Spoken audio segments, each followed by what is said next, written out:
मैं हूं स्वाति श्रीवास्तव। लखनऊ से बड़ी खबर मिल रही है। रामनवमी के मौके पर अखंड रामायण का पाठ कराएगी योगी सरकार। सांस्कृतिक कार्यक्रमों का भी आयोजन होगा यूपी में। महिलाओं और बालिकाओं की विशेष रूप से सहभागिता रहेगी इसमें। प्रमुख सचिव संस्कृति मुकेश मेश्राम की तरफ से ये निर्देश जारी कर दिए गए। सरकार की तरफ से सभी मंडलायुक्तों और जिला अधिकारियों को निर्देश भेजे गए हैं हर एक जिले में।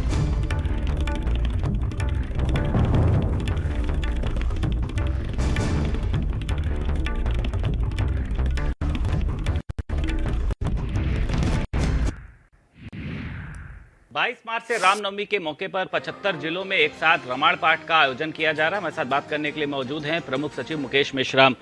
किस तरीके से देखते हैं इस आयोजन को? आप लगता है कि अपने आप में एक अनूठा आयोजन होगा जब सभी लोग कहीं ना कहीं से उसका पाठ कर रहे होंगे? देखिए, बहुत सारे हमारे यहाँ पर ऐसे स्थल हैं जो पर्यटन के प्रमुख केंद्र भी हैं, जहाँ पे भारी संख्या में पूरे देश विदेश से अच्छी खासी संख्या में धार्मिक पर्यटक आते हैं। और इन धार्मिक पर्यटकों के सामने होता है कि वो बहुत सारे सांस्कृतिक चीज़ों को भी जानना समझना चाहते हैं, क्योंकि हमने जब इंटरेक्शन किया था जोहानिसबर्ग से, हमारे देश के बहुत सारे जो पुराने लोग वहाँ पे 3-3 पीढ़ी 4-4 पीढ़ी पहले पहुँचे हैं, उनकी जो नई जनरेशन है वो आना चाहती है, देखना समझना चाहती है कि हमारी संस्कृति क्या है, हमारे स्थल कौन से हैं। तो इस तरीके से जो संस्कृति विभाग है, पर्यटन विभाग है, दोनों मिलकर के इन स्थलों का विकास भी कर रहा है और साथ ही साथ कुछ आयोजन कर रहे हैं। सांस्कृतिक आयोजन हम इन जगहों पे इसलिए करते हैं कि वहाँ के स्थानीय जो कलाकार हैं उनको रोजी रोजगार का साधन भी मुहैया हो जाए और साथ ही साथ जो हमारी लुप्त होती हुई संस्कृति है उस संस्कृति को भी हम संरक्षित कर सकें, बचा सकें। इसके लिए जो भजन है या डिवोशनल म्यूजिक है या जैसे आल्हा गायन है, आल्हा गायन में भी कहीं ना कहीं से बहुत सारे ऐसे तत्व आते हैं जो लोगों को जोड़ते भी हैं और साहस का संचार भी करते हैं। इन सब का प्रस्तुतिकरण करने के लिए हम लोगों ने ये आयोजन किया हुआ है। सर, लगता है आपको कि इसकी ज़रूरत एकाएक क्यों पड़ी, या इसके पीछे का उद्देश्य ये है कि युवाओं को कहीं ना कहीं से कनेक्टेड किया जा सके इससे?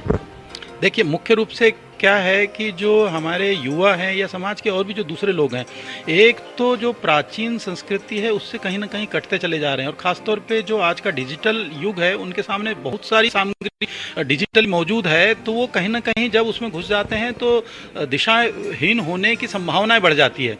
कैसे हम उनको एक साक्षात सकारात्मक तौर पर अपने कल्चर का परिचय कराएं और साथ ही साथ इससे जोड़ सकें, क्योंकि रामायण अपने आप में मानवीय मूल्यों से ओतप्रोत संदेश देने वाला एक विश्व का बड़ा ग्रंथ है, एक एपिक है। तो वाल्मीकि कृत रामायण के अलग अलग जब चैप्टर्स का पारायण किया जाता है तो उसमें बहुत सारे जीवन मूल्यों का उदाहरण के साथ में प्रस्तुतिकरण होता है, तो इस वजह से उसको हमने जोड़ा है। अच्छा, लखनऊ से वीडियो जर्नलिस्ट एस के वर्मा के साथ संदीप खेर, भारत समाचार।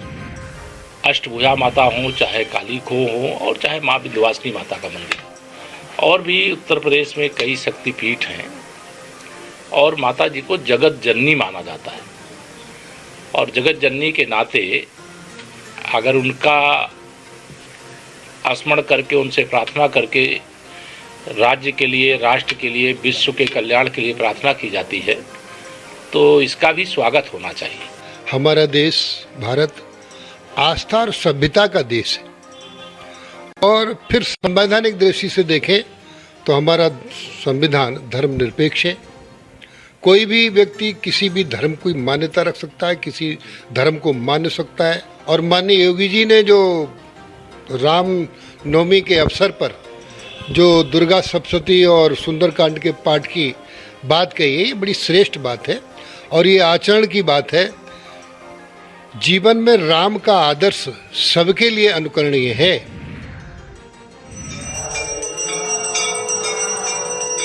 तो भव्य नवरात्रि की तैयारियां 9 दिनों तक चलने वाले आयोजन में बहुत सारे जो सांस्कृतिक आयोजन है वो भी होंगे और साथ ही साथ रामनवमी पर अखंड रामायण का पाठ कराएगी योगी सरकार। ये आयोजन बहुत ही अनूठे होंगे। हर विकासखंड और तहसील जिला स्तर पर ये आयोजन होने हैं। जनप्रतिनिधियों की भागीदारी भी इसमें सुनिश्चित होगी। महिलाओं और बालिकाओं को विशेष तौर पर इसमें सहभागिता मिलेगी। प्रमुख सचिव संस्कृति की तरफ से निर्देश जारी हुए। इस बार भव्य नवरात्रि की तैयारी कर रही है योगी सरकार। इसके लिए जीपीएस लोकेशन से तमाम मंदिरों का चयन किया गया है। राज्य स्तर पर 2 नोडल अधिकारियों की नियुक्ति होगी। 9 दिनों तक मंदिरों और शक्तिपीठों में ये विशेष और अनूठे आयोजन होने जा रहे हैं।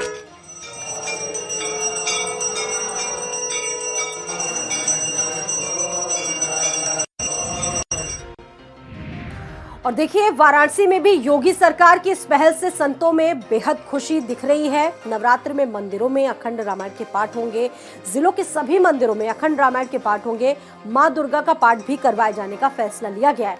जिलों को कार्यक्रमों को लेकर एक बजट दिया गया है। 1 लाख रुपए तक जिलों को बजट दिया गया है। अखिल भारतीय समिति ने इस फैसले का स्वागत किया है।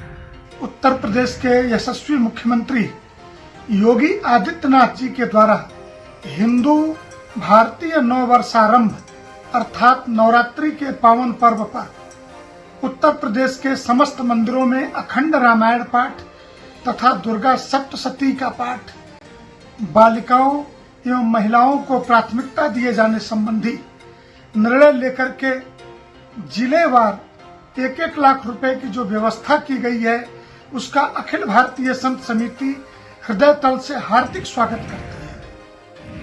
और लखनऊ में न्यू टाउनशिप पॉलिसी को लेकर